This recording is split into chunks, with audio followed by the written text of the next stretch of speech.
Johum Achim. That's all the Korean I know for today. But feel free, obviously I'm going to speak in English, but if you have any questions, please raise your hand, and you can ask in Korean. You can ask in English too if you like, but please feel free to stop me and ask any questions. I want you to learn as much as possible today, and likewise I want to learn. So, I'm going to be talking about the challenges of high-resolution measurements. I have to admit, this is the first time I've ever given this presentation, so it's been very interesting developing the PowerPoint for this. I'm also going to be talking about headphone testing. We'll have a little break, and we'll hand over the podium to Mac, who's going to be talking about open-loop testing of, for example, telephones, and Bluetooth device testing, such as Bluetooth speakers.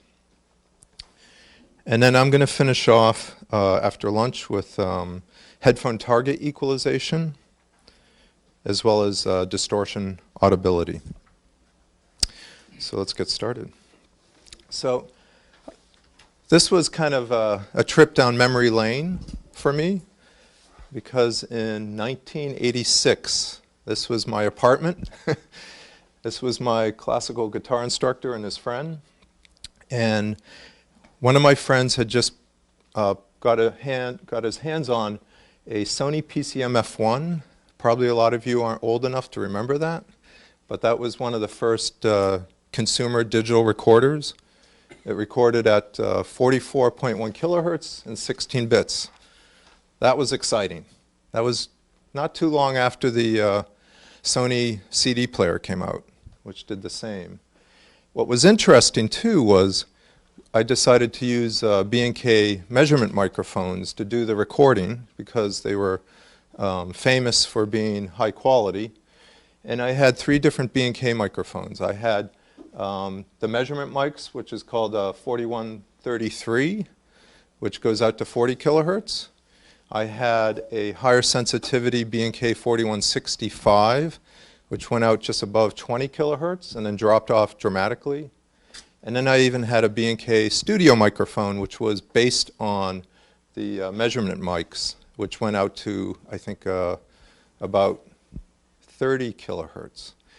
And much to my surprise, I actually expected the microphone, the B&K that went out to 20 kilohertz and dropped off, to be the best. Because I figured if there was any, and I'll talk about this in following slides, if there was any anti-aliasing, that microphone would take care of it. And then again, I thought maybe the studio microphone, since it was designed for recordings, would be the best. But it turned out that the B&K 4133 that went out to 40 kilohertz definitely sounded better, which is strange because this Sony PCM really dropped off like a brick. It had analog filters at 20 kilohertz. So I was trying to understand why measuring out to 40 kilohertz, or at least a microphone that goes out to 40 kilohertz, actually sounded better, even though the recording was only going out to 20 kilohertz. I'll go into a little more detail, but it turns out, I think, as far as I can tell, the magic was in the phase response, and that the B&K 4133 had a pretty much flat phase response out beyond 10 kilohertz, where the other microphones were not, the phase response already at 1 kilohertz. And I'll show you a slide about this later, but it was definitely an eye-opener for me, even back then. So what is high-res audio? Well, I had to look it up because I wanted to be careful. There's a lot of misconceptions and misinformation in the audio business. So I found this on whathifi.com. And basically it says, the Digital Entertainment Group, Consumer Electronics Association, CEA, and the Recording Academy have, together with record labels, come up with a formal definition for high-res audio. And basically it's audio that has a higher sampling frequency and bit depth than CD, which is 16-bit 44.1 kilohertz, like I recorded my guitar instructor. Typically this is 96 kilohertz or 192 kilohertz sampling rate at 24-bit, but in theory you could also have something else, but I've generally have not seen these. So, the most popular audio file formats are actually FLAC, free lossless audio codec, which I've used quite a bit, and also this ALAC, which I haven't seen so common, Apple lossless audio codec. But there's no universal standard for a high-resolution audio, exclamation, and that's because it really depends on what happens. One of the things, much to my surprise, was if I took a recording that was made for CD, and then I also got the FLAC version of it, I expected the signals to be exactly the same, or the mix, the recording mix to be exactly the same. It was not. So it took me what I thought I could hear a difference between the FLAC and a CD. Part of it was actually just due to the fact that it had been remixed. So you've got to be very careful. Again, this audio business can be a bit funny at times. Okay, so I figured if we're going to talk about these high-resolution audio measurements, we should at least understand better what humans can and cannot hear. So there's a lot of, again, misconceptions.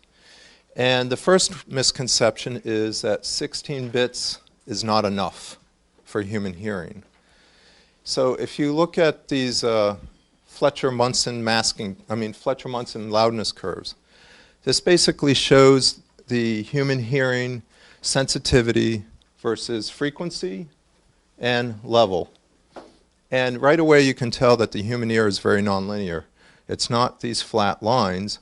And the threshold of hearing, typically we talk about 0 dB, although even the quietest anechoic chamber is not typically that low. And then the threshold of pain, somewhere from 120 to some even say 140 dB, but quite frankly, at 140 dB, your ears are totally damaged. So generally speaking, the dynamic range of the human hearing, normal human hearing, is roughly from 0 to 120 dB. And that is actually quite extreme. As I mentioned here, that's the difference between a mosquito, I hope everyone knows what a mosquito is, and a jackhammer in the same room. That's 120 dB. That's a lot. So most musical recordings, maybe 30 dB of dynamic range, of classical music, maybe 50 dB of dynamic range. So the reality is, with 16 bits and dither, you can actually get at least up towards 120 dB of dynamic range. So this is one of the problems about being careful with information. Now, that's not to say that 24 bits isn't useful. If you're a recording engineer, you typically want more dynamic range than is audible. And this is because of all the equalization, all the effects that goes on. Every time you process a musical signal, you're adding noise. So the more times you process it, the more the noise floor goes up. So if you started out with 16 bits and you did a lot of processing, you may end up with, instead of 120 dB, maybe 80 dB. So that for a recording studio, yes, it makes sense to record at 24 bits. Playback, I question. If you do a very good job with your setting your levels, 16 bits actually should be enough. Did you want to say anything, or just stop me when you want to? So, number one was dynamic range of human hearing. Number two is, let's talk about frequency of human hearing. So before I talk about what a human can hear, let's talk about typical musical instruments. If you go on the internet and you look at different information about what the frequency range is of different musical instruments, you'll see that the fundamental frequencies generally max out. The only exception is a pipe organ, which goes maybe up to 15 kilohertz at the highest, smallest pipe. The yellow color, the lighter color, the beige color are the harmonics of the musical instrument. And you'll notice just looking at this, there's only a few exceptions that even go above 16 kilohertz with the harmonics. Violin is one of them. Cymbals is another. Interesting enough, female voice actually can go the highest. It's also interesting that females generally can hear higher frequencies better than men, but I won't go into that. Musical instruments, okay, there's maybe some synthesizers that could go above 20 kilohertz, but in general, no musical instruments go above 20 kilohertz with harmonics. And if there is anything above 20 kilohertz, it's so low in level, it's really makes no audible difference. So the next thing is, normal humans cannot hear above 20 kilohertz. And I'll explain why that is in a moment. But you'll notice here, if you look at some bunch of different animals, you know, okay, a porpoise can hear up to 100 kilohertz, but a human, really 20 kilohertz is about the max. And that's actually a very young human with very good hearing. Typically, as I mentioned here, unfortunately I fall into this category. Once you get above even age 30, definitely above age 40, you're lucky if you can hear above 15 kilohertz. And all you have to do is test your hearing to be convinced of that. Sometimes if I have time, if you have headphones that can go above 20 kilohertz, just go play a 25 kilohertz signal through the headphones and see if you can hear it. My bet is you will not be able to hear it. I've tried it. I cannot hear it.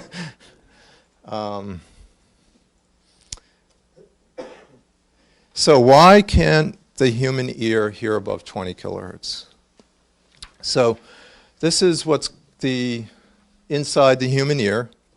This is known as the cochlea, that normally looks like a snail, but that's been unwrapped. And this is the eardrum, and then the ocelles and the staples. Some people just call it as the hammer and the anvil, but these are the bones inside the human ear. Smallest bones in the human body. Extremely small. And this is an amplifier. Essentially, you got a mechanical leverage, I think a 3-to-1, and it's amplifying the vibrations of the eardrum. And this, just to give you an idea, this is, if you unroll the cochlea, it's about 30 millimeters long. And what happens is sound travels around and down and then stops here.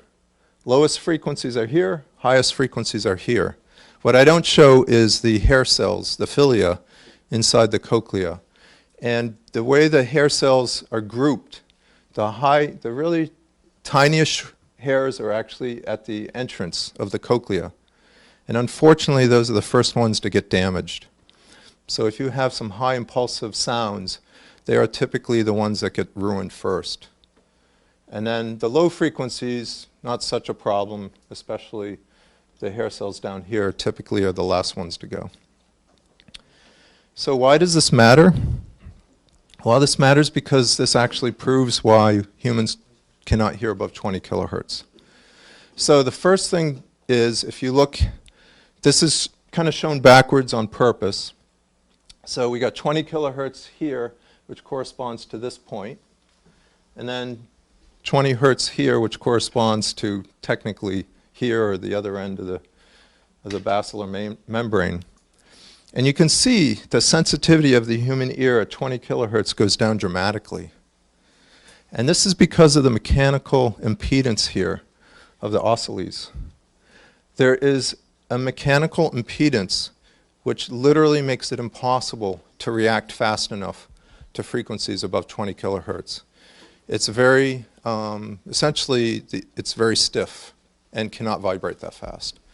So unless you were to bypass that somehow, right there you cannot actually hear above 20 kilohertz.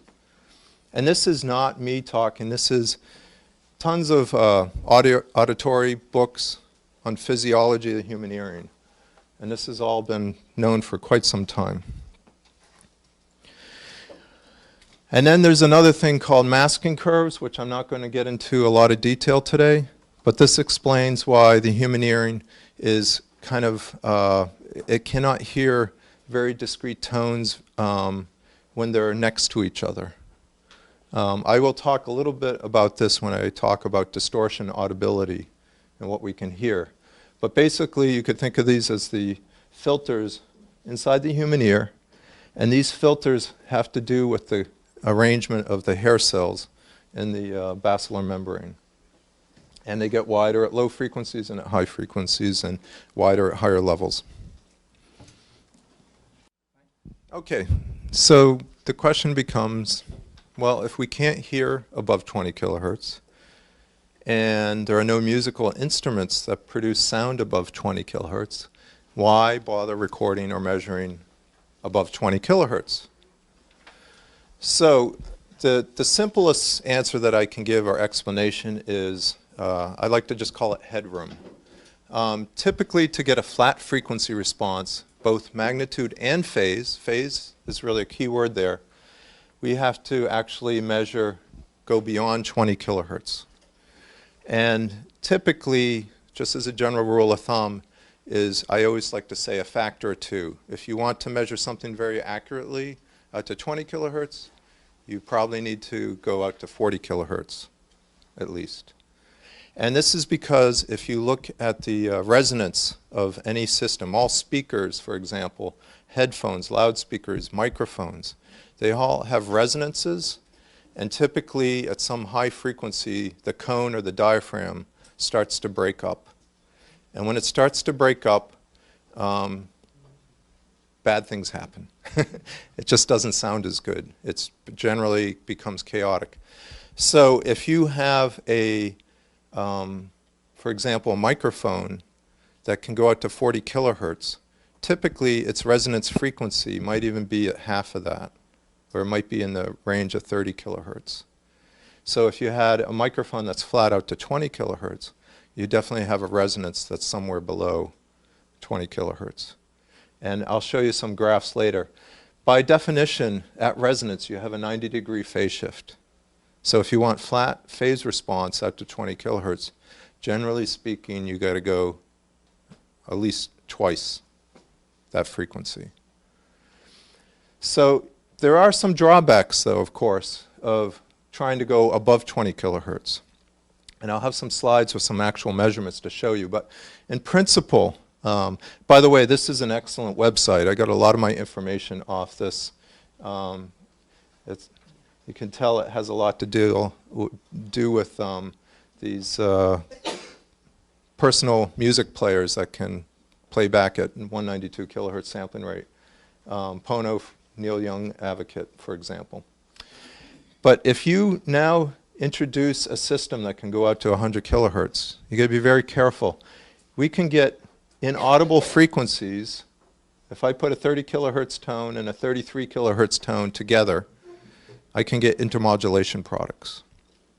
And it really depends on I'll call it the technology, and how well it behaves. The moment you extend the frequency range, electronics have to basically get better. The noise floor typically goes up with frequency. Certainly with most loudspeakers or diaphragms, the stiffer you make that diaphragm or that membrane, there's a drawback. You push the resonant frequency higher, but you also get a higher Q. And this higher Q, if excited, can cause some intermodulation products. So if I look at two test tones, 30 and 33 kilohertz apart, if my speaker or my electronics aren't perfect, I'm going to get intermodulation products. Look how many I can theoretically get here. There's actually hundreds, just from two tones. And the most obvious and probably most audible one is going to beat down into the lower audio range. So the difference between 30 and 33 is 3 kilohertz, and I am going to get a tone at 3 kilohertz. So even though I can't hear these, I can probably going to be able to hear the intermodulation products. Granted, these I probably won't hear, but you'll see there's quite a few popping up. And this depends on how you do the math here. You can get even and odd order intermodulation products. I do a whole talk about distortion measurements that gets into more details. But this can basically cause a problem, because if I had a headphone or a loudspeaker that only went up to 20 kilohertz, and I try to put 30 and 33 kilohertz into it, I'll get nothing out. So I won't get any intermodulation frequencies down below, because the loudspeaker can't reproduce it. So there are these trade-offs. If I try to go wider bandwidth, I also put in more stress on all the components, on the electronics, the amplifiers, not just the bandwidth of the amplifier, but also the transducers. So here's another example of a loudspeaker. This actually goes back, believe it or not, to the 1980s, when people discovered they could actually make tweeters or out of titanium, dome tweeters. And again, the theory was if we push the resonant frequency very high up by making a very stiff diaphragm, we won't be able to hear the resonance and the artifacts of that. So this is a time frequency map, and what you see here is the frequency versus time versus energy or level. And if this is the fundamental here, you can actually see some resonances here and here due to the titanium dome tweeter. So even though they're above 20 kilohertz, we actually see some artifacts beating down into the audio range. If this is roughly 30 kilohertz and 20 kilohertz, we see some funny stuff going on at 10 kilohertz. Again, the modulation, if excited, beats down into the audio range, and it becomes audible. And my experience with the speaker was it sounded kind of harsh. I mean, that was the best word I could describe the sound. Could argue it's distortion. But everyone was saying how great this tweeter was. But under some conditions, you would hear this harshness. And it was a very high Q. You could see how long it rings for. I mean, it's ringing for almost 3 milliseconds. That's a long time. So granted, if there was no signal out here, it'd probably be fine. But even with a recording at 44.1 kilohertz, there may be some energy or some noise out towards 30 kilohertz. So how to measure high resolution audio? So for electronic measurements, again, we typically want this factor of 2, and I'll explain it in more detail. The audio interface could be a sound card. For example, like we're using here today, we have a RME, what's called Fireface UC, that will sample at 192 kilohertz. That it basically has to be better than what it's testing. I mean, that's always the case. There's no point in measuring centimeters if your ruler only does meters. You need finer resolution than what you're trying to measure. That's just kind of common sense. So the other thing is, if we want to measure a device that actually goes out to 192 kilohertz sampling rate, in other words, let's think of some audio electronics, recording gear, and also it has a 24-bit depth, we're going to have to, again, generally speaking, a factor or 2 better in order to measure it. So that means we need an audio interface or a sound card that can actually sample at twice 192 kilohertz. 384 kilohertz is pretty high. In fact, it's very hard to find anything in the audio business that does this. I'm going to show you one that does. And if we want to resolve 24 bits accurately, we probably need to go up to the next level of 32 bits. So really it requires that we go a step beyond what we're measuring. And then don't forget, if we're measuring harmonic distortion, THD, out to 100 kilohertz, we need to measure the second and third harmonic The third harmonic will, at 100 kilohertz will be actually 300 kilohertz. So then we really need to go way above even 100 kilohertz in that case to measure harmonic distortion.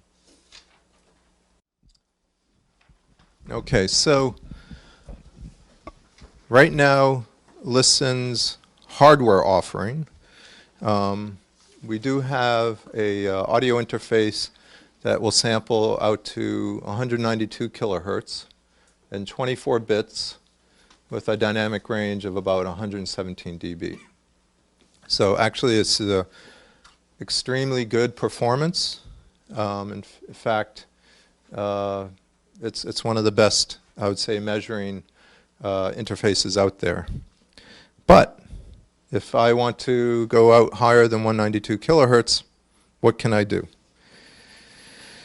So if I measure the electrical response of that interface, you'll notice that at 192 kilohertz sampling rate, we have to introduce what's called anti-image or anti-alias filters, depending on what name you prefer.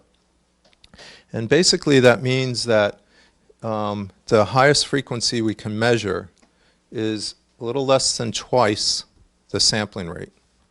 So if the sampling rate was 200 kilohertz, we still could not measure out to 100 kilohertz. We probably, with these filters, at best get out to, I don't know, 95 kilohertz.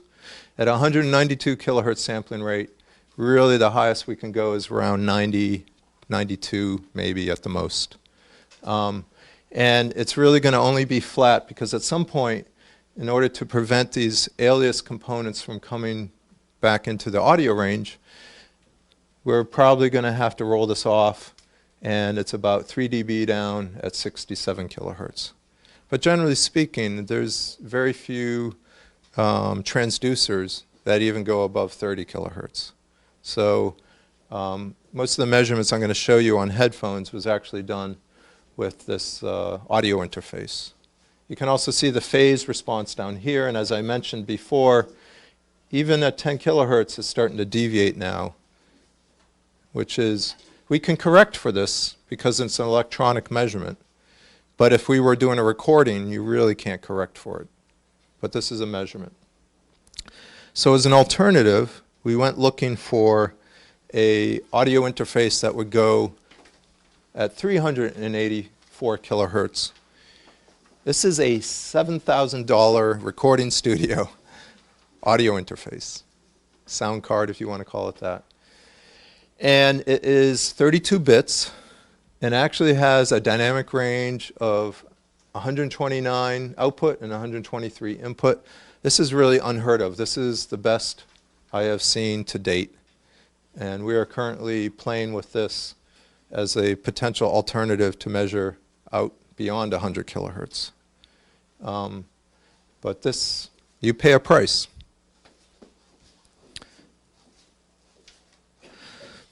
So how do you measure high-resolution audio for acoustic measurements? So I was just talking about electronic measurements. For acoustic measurements, there's very, very, very, very, very little transducers that go even out beyond 40 kilohertz. But there are microphones, there are measurement microphones that can go out to 100 kilohertz. So if we're going to try to pick a microphone, generally speaking, the ones that we're used to using are made by Brüel & Kjær or Grass. And you have to, the half-inch microphones, actually it's interesting, there's half-inch microphones in this head and torso simulator, which actually go out to 40 kilohertz. And I'll talk about this in a moment. But even a half-inch microphone can go out to 40 kilohertz, but that's about the maximum that I've ever seen. There's this inherent trade-off between size and frequency. So if you want to go higher in frequency, you need a smaller diaphragm. And if you have a smaller diaphragm, you have a higher noise floor. That's just kind of the laws of physics. You don't get something for nothing. So if you really want to go high, above 100 kilohertz, you could probably even use a 1/8 inch microphone but the noise floor is extremely high. It's around 30, 40 dBA.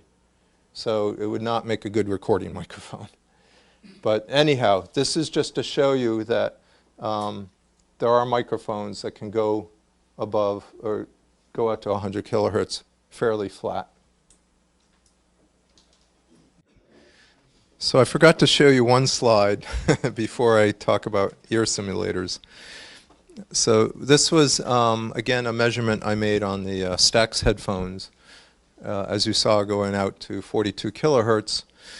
And I introduced a test tone at 30 kilohertz here and 35 kilohertz here, roughly around 80 to 90 dB SPL.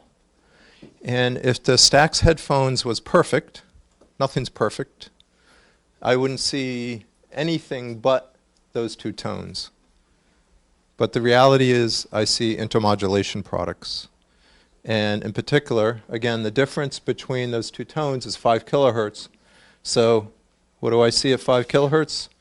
I see the -2 intermodulation product. Guess what's audible? Not this or this, not this, but this and this. So something to look at, especially if you go higher than 20 kilohertz. It's a really fun experiment because you can put the headphones on and play 30 kilohertz, hear nothing. Play 35 kilohertz by itself, hear nothing. Play them both, and all of a sudden you hear something.